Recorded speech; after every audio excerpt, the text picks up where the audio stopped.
আমি টিকটকের কিছু বুঝি না, আমি রাজনীতিরও কিছু বুঝি না।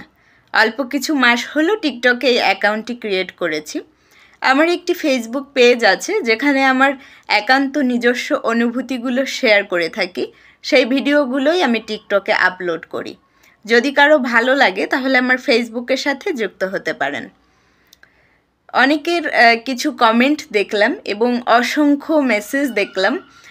মূলত আমি কারোর সাথে কথা বলি না, সবাই অনেক সম্মানের সাথে সম্বোধন করেন এবং সবার একটা কমন কমেন্ট পেলাম, সেটা হচ্ছে আমাকে দেশ নিয়ে আরও কথা বলতে বলেন, আমাকে রাজনীতি নিয়ে কথা বলতে বলেন এবং প্রবাসীদের নিয়ে যে কথাগুলো বলি সেটা আপনাদের কাছে ভালো লাগে। আমার পরিবারের কেউ রাজনীতির সাথে যুক্ত না, আমি নিজেও রাজনীতির কিছু বুঝি না, কিন্তু ৭১ সম্বন্ধে যতটা জানি, আমি যেহেতু ইতিহাসের স্টুডেন্ট ছিলাম, ইতিহাস আমার জানতে ভালো লাগে, পড়তে ভালো লাগে এবং ২৪ তো চোখের সামনে দেখলাম। সব মিলিয়ে নিজের মধ্যে যে একটা দায়বদ্ধতা থাকে দেশের প্রতি, একটা একান্ত অনুভূতি থাকে, সেটাই মূলত প্রকাশ করি।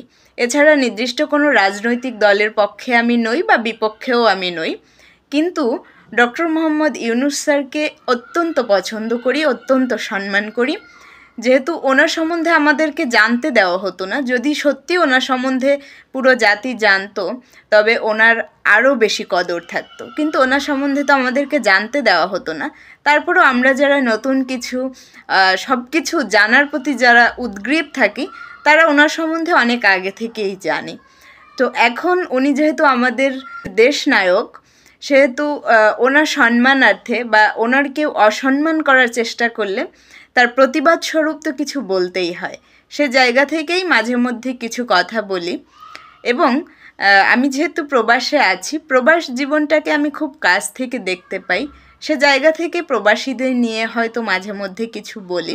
আমি অতি ক্ষুদ্র একজন মানুষ, আমার রাজনৈতিক ব্যাপারে কোনো জ্ঞান নেই, তবে ২৪-এর বীরদের থেকে শিখেছি কিভাবে দেশের স্বার্থে নিজের জীবন বিলিয়ে দিতে হয়। দেশপ্রেম সত্যিই আছে, সে জায়গা থেকে আপনারা যেহেতু পছন্দ করেন, মাঝে মধ্যে কিছু কথা বলবো। আমার কোনো স্ক্রিপ্ট নেই, আমার নিজের মনে যেটা আসে আমি সে জায়গা থেকে কিছু কথা বলি।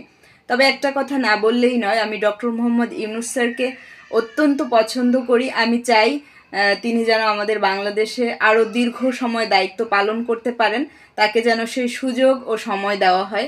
আমরা জনগণ, আমরাই বাংলাদেশ, আমরা চাইলেই কিন্তু আমাদের দেশটাকে একটা স্বপ্নের দেশ হিসেবে গড়ে তুলতে পারি।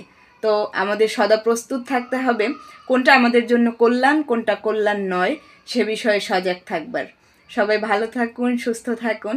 চাইলে আমার সাথে যুক্ত হতে পারেন আমার ফেসবুক পেজে এবং মানবতার জন্য কাজ করুন, দেশের জন্য কাজ করুন। আল্লাহ হাফেজ।